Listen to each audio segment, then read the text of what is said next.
Active India में आपका हार्दिक स्वागत है। एक्टिव टीम के साथ मैं शंकर धीवा। जैसे कि आप जानते हो हम ग्राउंड रिपोर्टिंग करते हैं और आज हम पहुंचे दिल्ली कैंट में और आज हमारे साथ में एडवोकेट प्लस में आम आदमी पार्टी के एमएलए वीरेंद्र सिंह कादियान साहब पेशे से वकील हैं, तो उनकी जो शिक्षा की बात करूँ काफ़ी ऊंची है।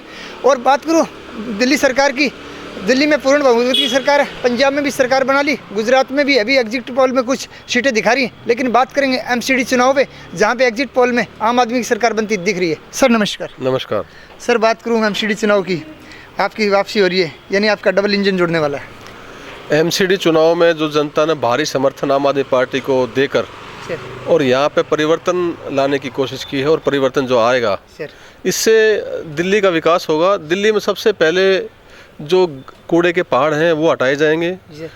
गलियों में देख रहे होगे नालियाँ गलियाँ सब भरी पड़ी हैं कूड़े करकट से, गंदगी से, जो स्वास्थ्य के लिए हानिकारक है। दिल्ली देश की राजधानी है, इंटरनेशनल स्तर के लोग आते हैं यहाँ पे और वो उतरते ही के साथ पूरे इलाके में ये देखते हैं कि भाई यहाँ पे हर जगह गंद, धुआं, ये सब कुछ है। तो इससे निजात पाने के लिए एमसीडी में काम होंगे। दिल्ली सरकार और एमसीडी में जो हमारी सरकार आएगी, दोनों मिलकर दिल्ली को सुधारने का काम करेंगे। यहाँ पे स्कूलों की हालत जर्जर है। आपने दिल्ली के स्कूल देखे होंगे, दिल्ली सरकार द्वारा जो स्कूल संचालित किए गए वो, और एमसीडी में जो स्कूल हैं उनकी हालत देखो। वो आज भी नीचे बैठते हैं फर्श पे, दीवारें टूटी हुई हैं, ब्लैक बोर्ड है नहीं, बच्चों की कोई ड्रेस नहीं है। तो दिल्ली के अंदर अगर हमारे बच्चे ऐसी शिक्षा पाएंगे तो दिक्कत होगी। इसलिए दिल्ली सरकार ने शिक्षा पर ध्यान देकर शिक्षा में स्कूलों को बेहतरीन करके, टीचरों को बाहर भेज के और अच्छी शिक्षा प्रणाली का जो आगाज़ किया है वही एनडीएमसी के स्कूलों में लागू होगी।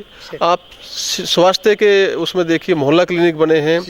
अब दिक्कत एक सबसे बड़ी अच्छी बात ये होगी कि अब हम जो भी काम करते थे तो जो एमसीडी के पार्षद जो है वो उस काम को रुकवाने का काम करते थे, अब दोनों तालमेल से मिलजुल कर काम करेंगे, जिससे दिल्ली का स्पीड जो काम की हो एकदम डबल हो जाएगी।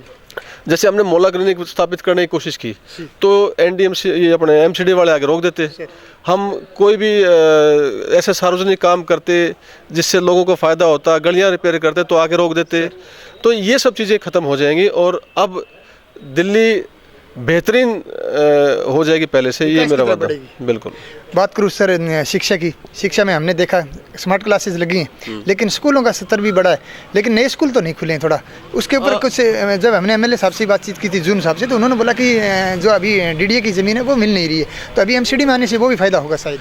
दिल्ली में जैसा कि आप जानते हो सुप्रीम कोर्ट ने ये आदेश पारित किया था, इसका वो फैसला किया था कि लॉ एंड ऑर्डर, ज़मीन ये एलजी के समक्ष रहेंगी और दिल्ली की सरकार शिक्षा, स्वास्थ्य, ट्रांसपोर्टेशन, बिजली, पानी, इन सब पे काम कर सकती है, जो काम कर रही है। इवन सर्विसेज सेक्टर का भी आज मैं पेपर में पढ़ रहा था कि केस चल रहा है सुप्रीम कोर्ट में कि सर्विसेज में अफसरों का तबादला कौन करे, अफसरों को नियुक्त कौन करे, तो उस पर भी मुकदमा चल रहा है। तो तीनों की तीनों चीज़ें जो केंद्र सरकार के पास हैं और हमारे पास स्कूल बनाने के लिए ज़मीन चाहिए, ज़मीन डीडीए के पास है, एलजी की परमिशन के बिना ज़मीन मिलती नहीं है। तो हमने जो दिल्ली की सरकार ने, माननीय मुख्यमंत्री श्री अरविंद केजरीवाल जी ने निर्णय लिया कि जो स्कूल जर्जर हालत में है उनको तोड़ के नया बनाया जाए और इंटरनेशनल स्तर की बिल्डिंग बनाई जाए, लाइब्रेरी बनाई जाए, लेबोरेटरी बनाई जाए, स्कूल के खेलों के प्रांगण बनाए जाएँ। तो उनको हमने तोड़ के एक प्रकार से नए बना दिए करीब करीब सभी स्कूल। बात करूँ सर शिक्षा की, अभी हमने देखा कि कुछ एनजीओ हैं, साथ में जीएमआर की तरफ से भी एक दादादेव मंदिर में भी आम आदमी पार्टी की तरफ से एक फ्री चिकित्सालय खोला गया, वो भी एक अच्छी मुहिम है। सर फिर मैं बात करता हूँ बिजली पानी पे। बिजली पानी को लेकर आप राजनीति में आए, अच्छा चल रहा है, लेकिन अभी भी लोग ये बोलते हैं कि बिल आ रहा है और पानी का भी बिल आ रहा है, और अभी सरकार ने कुछ सब्सिडी भी दी है कि जो एक्स्ट्रा चार्जेस लगे वो माफ़ कर दिए जाएंगे। और जो मैं बताऊं केंद्र की सरकार हो या बीजेपी सरकार, ये बोलती है कि फ्री की रेवड़ियाँ बांट रही है आम आदमी पार्टी। तो सर इसमें कहाँ तक सत्य है?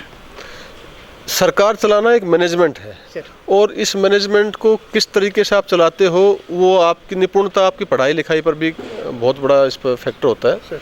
अब जब दिल्ली सरकार ने 2014 में पहली बार चुनाव लड़ा था तो 28,000-29,000 करोड़ रुपए का दिल्ली का बजट था। आज ये 79,800 करोड़ रुपए का बजट दिल्ली की सरकार ने किया। सीएजी की रिपोर्ट है कि दिल्ली रेवेन्यू सरप्लस स्टेट है जो ग्रांट केंद्र सरकार से मिलता है वो 300 करोड़ रुपए पिछले कम से कम 15-20 वर्षों से उतना ही मिल रहा है, उसमें कोई बढ़ोतरी नहीं हुई। फिर भी दिल्ली रेवेन्यू सरप्लस है।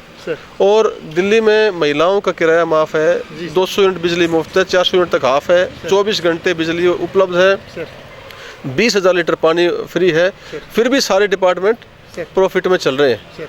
तो ये एक मैनेजमेंट इतनी निपुणता से है। आप देखिए पैसे का जो साइफनिंग होती थी, चोरी होती थी, इंस्पेक्टर राज था, वो दिल्ली सरकार ने ख़त्म किया है। और दिल्ली में जो माननीय मुख्यमंत्री श्री अरविंद केजरीवाल जी, उप मुख्यमंत्री मनीष सिसोदिया जी, इनकी जो कार्य प्रणाली है और पूरी कैबिनेट की जो कार्य प्रणाली है वो सराहनीय है और लोग उसको सराह रहे हैं, इसलिए लोग आज उनके साथ हैं। हाँ बिल्कुल सर, एक बात और बोलूँ कि जो CCTV कैमरे लगे थे, बहुत अच्छी एक मुहिम है सिक्योरिटी के मामले में, वो भी हर गली में दिखाई दे रहा।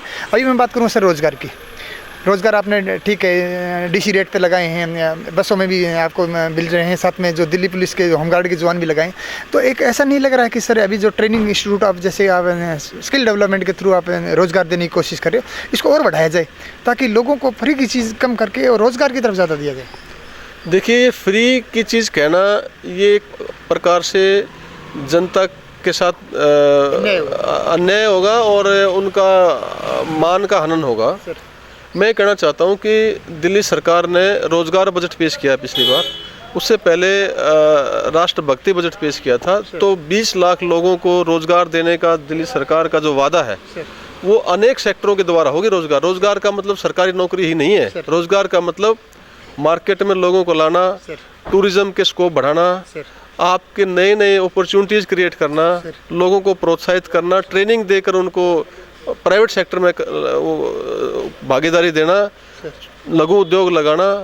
अब ये एंटरप्रेन्योरशिप क्लासेस जो स्कूलों में शिक्षा दी जा रही है, ये दिल्ली में पहली बार हो रहा है। ये पहली बार बच्चे खुद एंटरप्रेन्योर बनेंगे और लोगों को, हाँ, ये एक फ्यूचर के लिए बहुत अच्छा रहेगा। तो दिल्ली सरकार रोजगार के विषय में जो काम कर रही है, आज तक किसी ने नहीं सोचा, और अगर ये सोचा होता तो देश में इतनी बेरोजगारी नहीं होती। बेसिकली आप ये चाह रहे हो 2-3 साल का टाइम और चाहिए?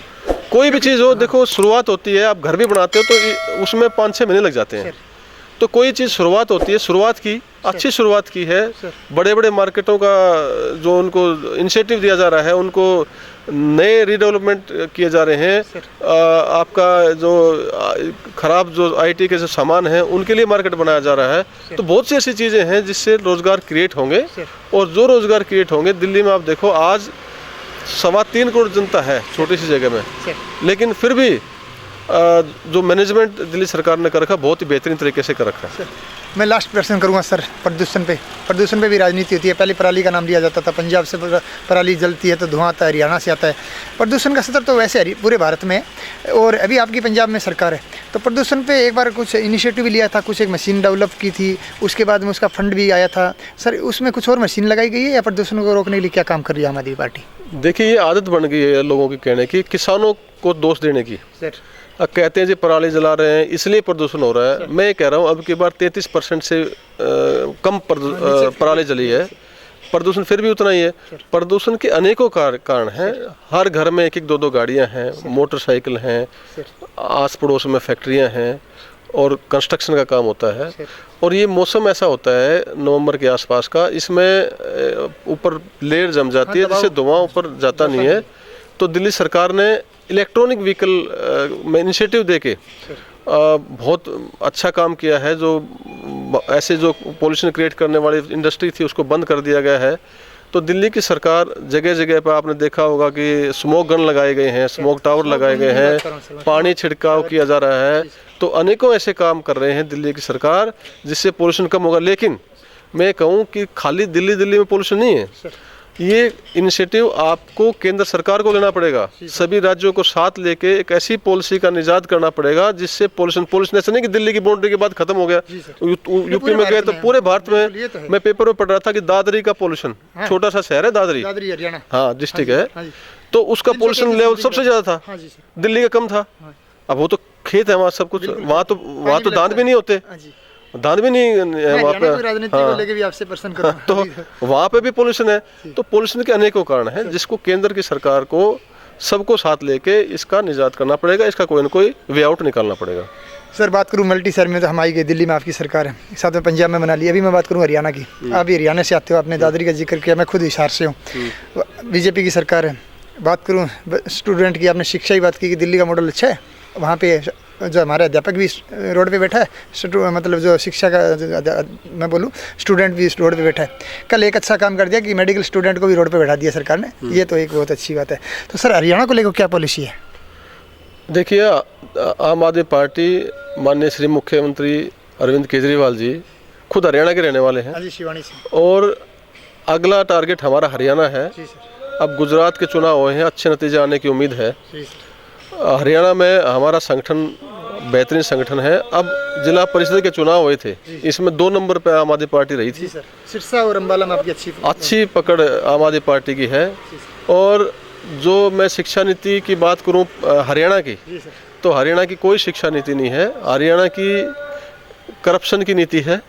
हरियाणा में स्कूल बंद किए जा रहे हैं। एक बात बोलूँगा मैं कि आपने बहुत अच्छी बात बोली, हरियाणा की शिक्षा नीति की बात करूँ तो हरियाणा के शिक्षा मंत्री 10वीं पास है, अभी आप बता सकते हो इस चीज़ को। हाँ, तो वहाँ करप्शन है, हर चीज़ में करप्शन है। दूसरी बात आप देखो कि जितने स्कूल हैं जी सर, वहाँ तो ज़मीन की कमी नहीं है। नहीं सर, उन स्कूलों को बंद किया जा रहा है। जी सर, जो स्कूलों को ही बंद कर देंगे तो प्राइवेटाइजेशन बढ़ेगा, मनमाने तरीके से पैसे लेंगे, फीस लेंगे। जी सर, कॉलेज ने खुले नहीं है। मेडिकल स्टूडेंट अभी धरने पर बैठे थे, अभी उन्होंने थोड़े दिन के लिए बढ़ा दिया है, परसों की बात थी, अभी बढ़ाया है, मैंने देखा उसमें। लेकिन वो तो होना है, कभी न कभी इनका शोषण होना है। जी सर। तो बच्चे जो हमारे वहाँ पे, मैं एक गंभीर बात आपसे करना चाहता हूँ कि जो नशे की आदत है आज सबसे ज़्यादा हरियाणा के अंदर ओपन रही है। पहले पंजाब में कभी हुआ करती थी, अब वो पूरा का पूरा इधर हरियाणा में शिफ्ट हो गया है।